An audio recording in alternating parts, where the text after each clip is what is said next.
আসসালামু আলাইকুম। আমার বলার কোনো ভাষা নেই, কিভাবে শুরু করব সেটা বুঝতে পারছি না। আমার মতো সারা দেশের লোক আজকে হতবাক। এরকম একটা কাণ্ড হতে পারে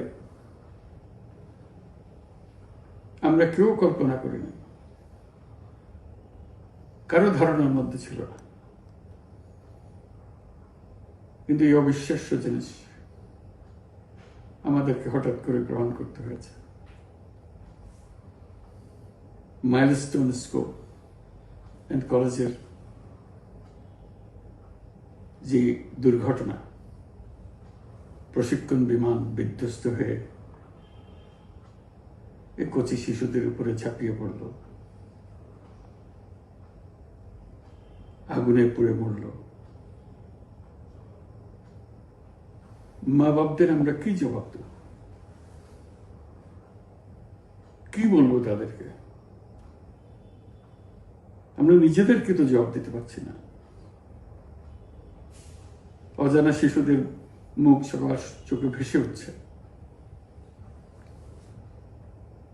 সারা জাতি হতভম্ব বা ক্রুদ্ধ। শোকাহত বললে খুব কম বলা হবে। এই দুর্ঘটনার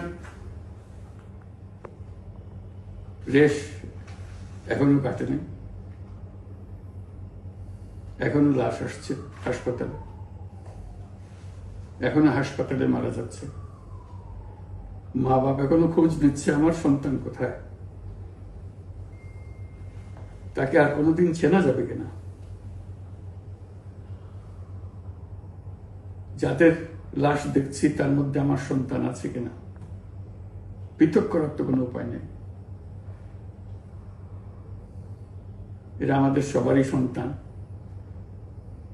হঠাৎ করে চিরদিনের জন্য চলে গেল। আমরা অবশ্যই তদন্ত করব, তদন্তটা তারা ফিরে আসবে না। আমরা চিকিৎসার ব্যবস্থা করছি, সবাই ঝাঁপিয়ে পড়েছে। সকল হাসপাতাল, সকল মানুষ ছুটে আসছে। আমরা সবার কাছে অনুরোধ করছি, হাসপাতালে ভিড় করবেন না, কারণ যারা আহত তাদের জন্য এটা ভালো না। তারা তাদের শরীরে রোগ প্রতিরোধের শক্তি নেই। আমরা ভিড়ে থাকলে আমাদের শরীর থেকে কি রোগ তাদের মধ্যে ছড়িয়ে পড়বে তা বলা মুশকিল। কাজে দূরে থেকে দোয়া করেন সবাই। আমরা বাবা মা আত্মীয় স্বজন সবার কাছে আমাদের সহানুভূতি জানাচ্ছি। বাংলাদেশের যত সন্তান আছে সবাই আপনাদের সন্তান। আমরা নিজেদের মনকে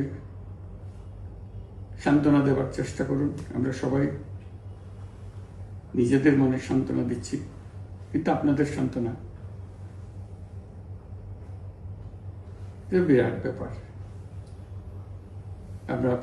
আমরা সবাই আপনাদের সঙ্গে আছি, জাতির সমস্ত লোক আপনাদের সঙ্গে আছে।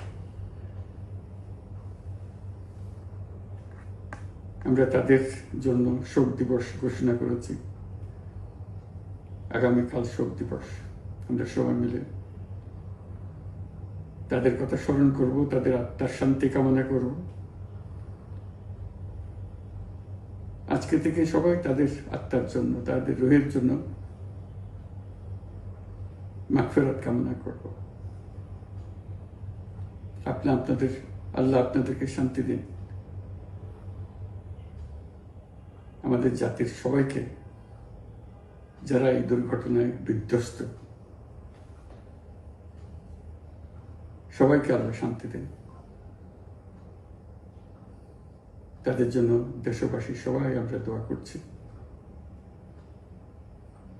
আল্লাহ এই শিশুদের জান্নাতবাসী করে। খুদা হাফেজ।